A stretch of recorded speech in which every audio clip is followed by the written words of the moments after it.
拉低李沁古韻感的不是她的烤瓷大白牙，而是她的直角肩。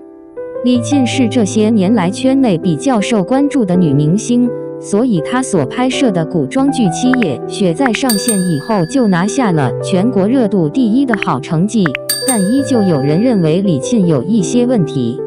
李沁的新電視劇上映以後，有一些觀眾認為她的問題在於古韻感不強。她的表演的確是沒有什麼問題，穿着古裝也的確好看，但是身上卻有一種很明顯的現代感，看起來並不像是一個儒雅的古代人。現在就已經有粉絲在網上吐槽李沁拍攝古裝劇時候的形象和氣質了。最開始有人認為李沁的問題在於她有一口特別亮眼的烤瓷大白牙，這在古代的時候就是很難看到的一件事。這主要是因為古人雖然也有清潔牙齒的方法，但大概率不會像現代人一樣使用牙膏，所以古代的清潔粉清潔能力本身就有限，按照常理來看，不應該牙會這麼白。此前李沁在拍攝《人生之路》的時候，雖然穿着土氣，但是一口大白牙依舊非常的出戲。在飾演的新古裝劇裡，李沁身着古裝，披着披風，可是那一口烤瓷的大白牙比她身上的白色披風居然還要白。再加上李沁說台詞的時候有一個不怎麼好的習慣，喜歡歪着嘴說話，這就使得她的大白牙看起來特別明顯，一下子就失去了那種古裝美女的靈動感。而且李沁身上最致命的問題就是直角肩，會出現直角肩，主要是因為現在在社會上有白又瘦的審美，這就要求女明星必須又白又瘦，甚至連肩膀都必須練出90度的直角。而且在拍攝各種現代電視劇的時候，有一個直角肩的確也能夠撐得起衣服。但是客觀來講，如果肩膀太過直的話，是多少有一些不符合常理的，而且和中國古代堅持的審美也會有很大不同。古人更希望女生擁有斜肩，也就是斜掛着像刀削過的平面一樣，這主要是因為古代講究的是要女子柔弱無骨，並且體態也必須優雅，所以在穿着古裝的時候，還有特別嚴重的直角肩，就會令人感到李沁的體型非常的寬大。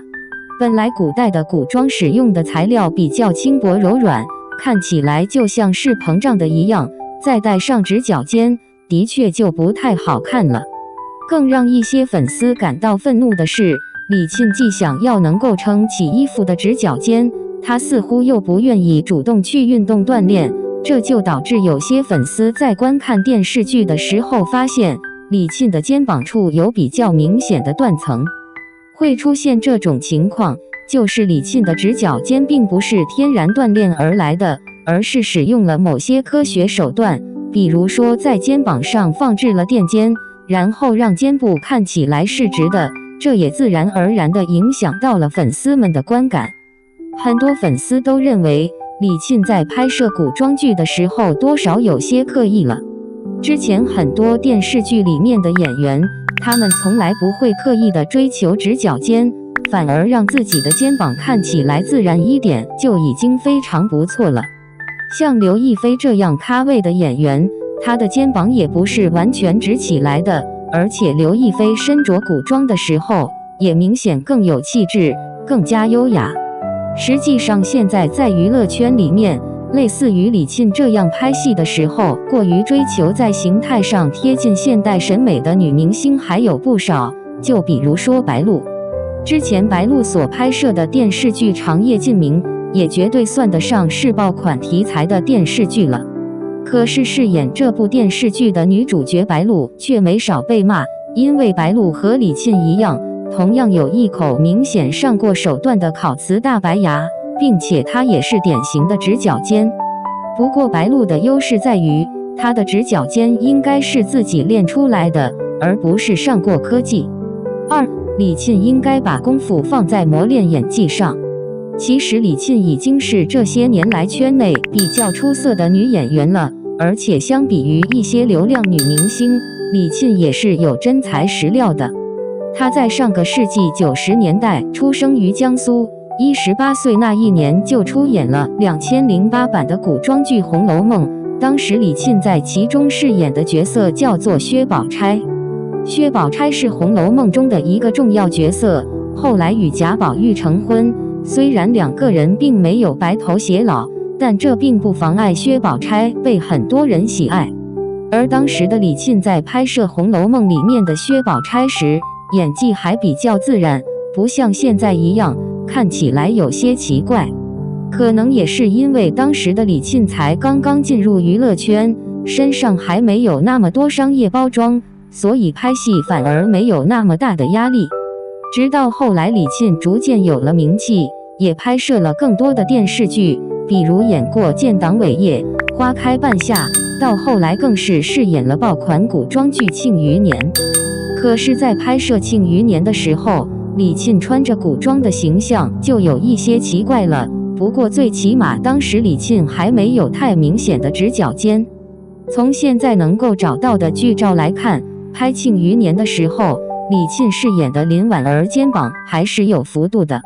也就是說，後來的李沁會在再次拍古裝劇的時候，刻意的把肩部墊高，很明顯就是為了特意的去迎合觀眾，但這算得上是沒有把精力放在正確的地方。對於一個演員來說，要想在娛樂圈裡面受歡迎，要想讓自己的事業像常青樹一樣繁盛，最好的方式是磨練演技。只要演技到位，在大多數時候觀眾都是會買單的。可如果演技不到位，僅只是在外部形象上做文章，沒有太多的意義，因為這就相當於在吃青春飯。一旦有一天韶華不再，想要在娛樂圈裡面繼續混下去就比較難了。其實李沁演技還算不錯，也沒有必要老是在外形上這麼努力。相信只要打磨一段時間的演技，李沁還能夠拿出更加優秀的影視作品來回報喜歡他的觀眾和粉絲。不得不說，李沁算是一個比較優秀的演員了，出道這麼長時間也拿過不少獎項，飾演的很多角色也堪稱是經典。